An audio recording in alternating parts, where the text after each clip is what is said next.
Hello everyone, welcome to my channel Astha's Motivation Master পুনৰবাৰ আপোনালোক সকলোকে মোৰ অন্য এটি ভিডিঅ'লৈ স্বাগতম জনাইছো।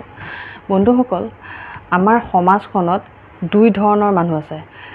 এটা হৈছে এক্সট্ৰা অৰ্ডিনাৰী আৰু আনটো হৈছে ষ্ট্ৰাগলাৰ। অৰ্থাৎ এই ষ্ট্ৰাগলাৰ সকলৰ ভকেবুলাৰী ইমানেই নেগেটিভ যে তেওঁলোকে নিজৰ নেগেটিভ কথাৰ জৰিয়তে মানুহৰ জীৱনত অৰ্থাৎ দৈনন্দিন জীৱনত এটা বেয়া ইম্পেক্ট পেলায়। সো এই বেয়া ইম্পেক্টটো কেনেধৰণে পৰে সেই বিষয়ে প্ৰথমতে জানোৱা হওক।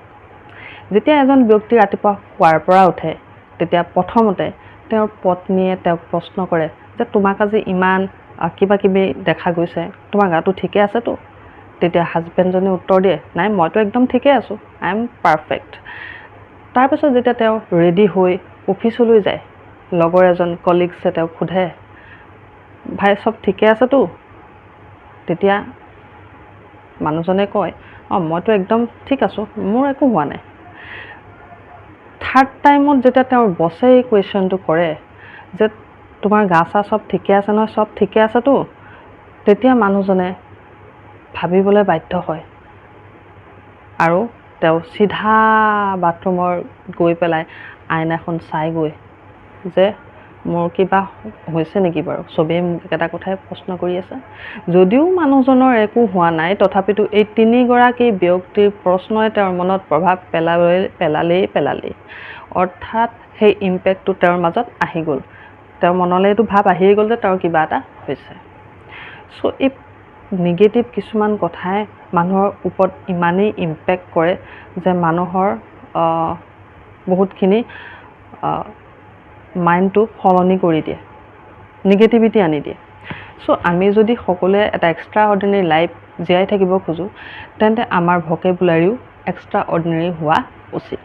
তো আহকচোন আজি আমি সকলোৱে জানো এই ভকেবুলাৰীনো কেনেধৰণৰ হয়। নাম্বাৰ 1ত আহিছে প্লিজ। য়েছ, প্লিজ শব্দটো ইমান এটা সুন্দৰ শব্দ যিটো ইউজ কৰি আমি সকলোৱে আমাৰ লাইফটোত এক্সট্ৰা অৰ্ডিনেৰী কিবা এটা আমি কৰিব পাৰোঁ।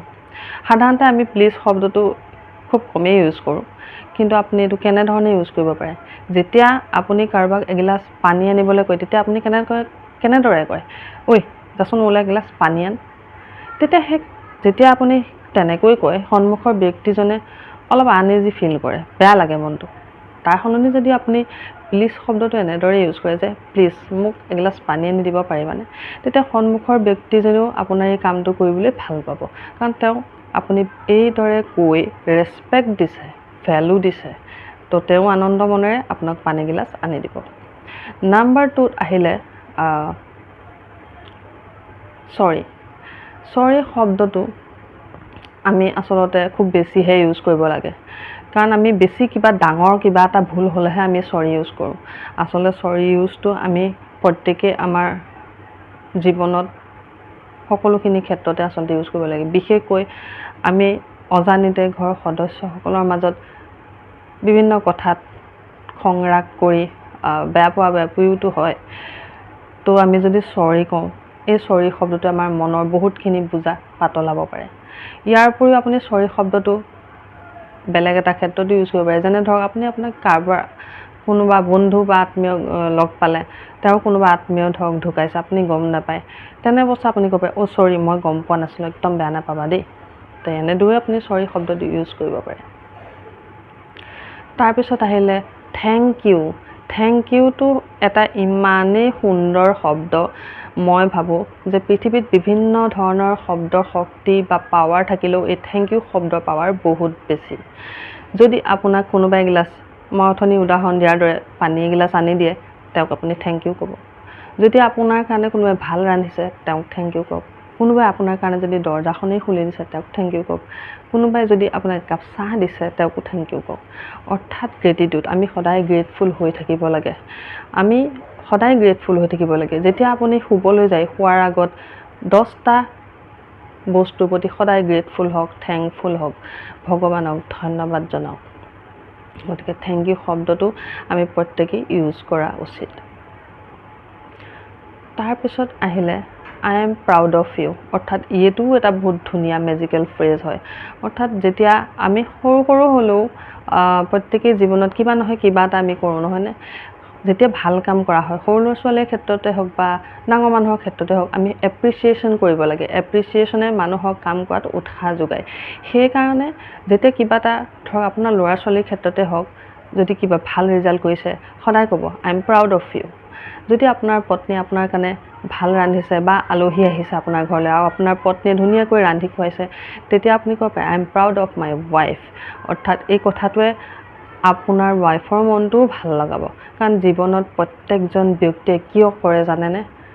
এই এপ্ৰিচিয়েশ্যনটো পাবৰ কাৰণে, শুনিব বিচাৰে I am proud of you. এই কথাষাৰ শুনিবৰ কাৰণেই প্ৰত্যেকেই জীৱনত কষ্ট কৰি আছে। চ' এইটো এটা মেজিকেল ফ্ৰেজ যিটো আপোনালোকে ইউজ কৰি নিজৰ লাইফটো এক্সট্ৰাঅৰ্ডিনেৰী কৰিব পাৰে। তাৰপিছত আহিলে what can I help you, মই তোমাৰ কাৰণে কি কৰিব পাৰোঁ। যেতিয়া আপোনাৰ ঘৰত কোনোবা আহে তেতিয়া আপুনি কয় কিয় আহিলা, সেইটো কোৱাৰ সলনি আপুনি এইটো ক'ব পাৰে যে মই তোমাৰ কাৰণে কি কৰিব পাৰোঁ কোৱাচোন। সেইটো ক'লে সেই মানুহজনৰো ভাল লাগে মনটো। যেতিয়া আপুনি তেনেদৰে ক'ব, তে সেই মানুহজনে নিজকে বুজিব যে মানুহজনে মোক সহানুভূতিৰে কিবা এটা ক'ব খুজিছে বা তেওঁ বুজি পাইছে মোৰ কথাখিনি।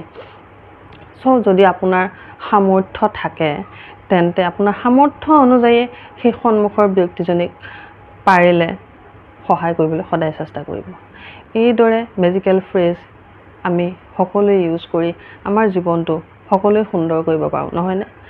মই ইউজ কৰিবলৈ সদায় চেষ্টা কৰিছোঁ আৰু সেইকাৰণে আপোনালোককো মই ক'ব খোজোঁ যাতে এনেধৰণৰ ভাল ভাল কিছুমান মেজিকেল ফ্ৰেজ, অৰ্থাৎ এই কেইটামান মাত্ৰ শব্দ, এই শব্দকেইটা ইউজ কৰি যদি মানুহে মানুহৰ সম্পৰ্কবিলাকো ভাল কৰিব পাৰে, যদি আমি আমাৰ জীৱনটোও ভাল কৰিব পাৰোঁ, তেন্তে ইয়াক ইউজ কৰাত আমাৰ আপত্তি কি?